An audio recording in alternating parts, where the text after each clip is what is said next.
สบายดีเนาะเดี๋ยวมารีวิวกุ้ง ไส้2 นิ้ว ตัวนี้ตัว6,000 กีบ แต่ว่าปีใหม่เขาขายตัวละ5,000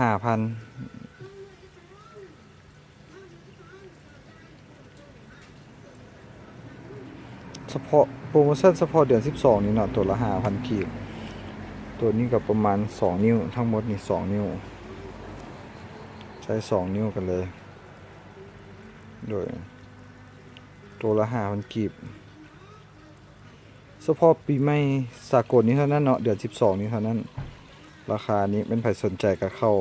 โทรมา55778588เนาะ55778588